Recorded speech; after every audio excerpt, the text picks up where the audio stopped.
At samahan niyo akong gumala at pumutip dito sa Dubai. Ako si Glenn, OFW sa Dubai.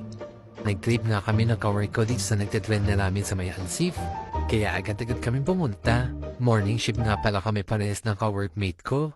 After namin mag-out, pumunta kami ng Alriga. Ito nga pala kami binaba ng service namin. Ito rin kasi kami sa nakay papuntang Alsif.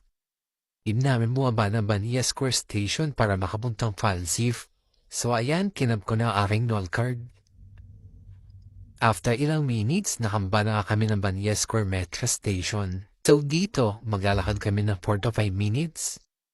Kad malala kami dito guys, kasi kailangan namin sumakay ng bangka papuntang Falsif. Habang naglalakad nga kami guys, tagaktak yung pawis ko niyan that time. Kasi summer na dito sa Dubai. So ayan, nakikita niyo na ba yung dagat? Ayan, then kami sasakay sa station na yan. Ito, itatap ko yung noll card ko. For only 2 AAD, makakasakay ka na dito sa bangka. At dito nga ako umupo sa may gilid para makita ko tong view. And sobrang ganda ng view kahit gabi na. Yun nga lang, hindi kami nakabangka ng mas maaga para makita yung sunset. Pero worth it na rin siya kahit gabi na. Like yan no, ang ganda ng mga bangka. May pailaw pa. And dyan mga ako kasi ang laki niyan sa personal. Ganda dog. At ito na nga, nakababa na kami ng Alsif. I mean, Alsif na pala talaga to.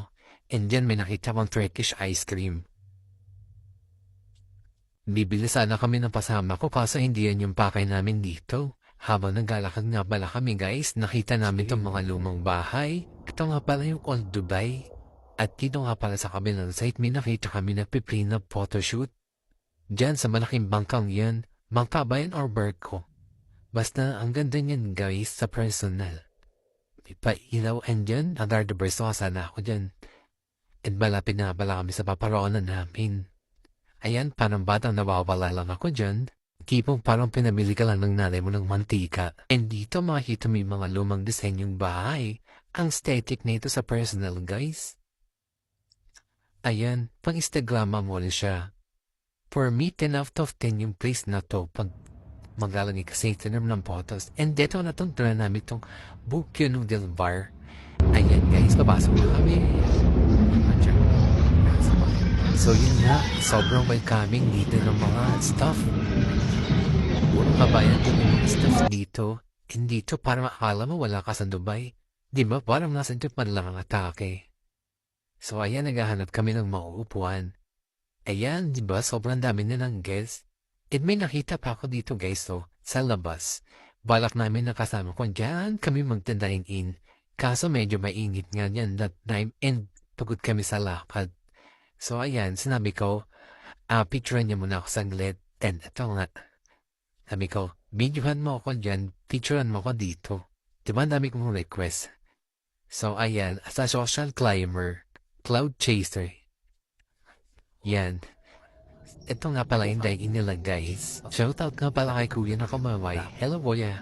At ito nga pala yung binili namin. Ito yung bestseller nilang Sapporo Ramen. And yung drinks ko is yung Thai Ice Latte.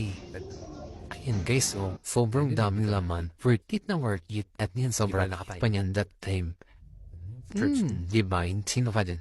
Ayan, we are in. And habang kumakain nga pala ako, nanonood ako ng sumo na isling. Di ba Japan yung atake? After nga pala namin kumain sa loob, lumabas kami dito sa labas para mag-picture-picture. And ayan, gumala pa kami after kumain. At ito na nga, pauwi na kami. Sumakay nga pala kami ng bangka. At dahil half a year na nga ako dito sa Dubai, ito nga pala yung quick recap ng mga gala ko.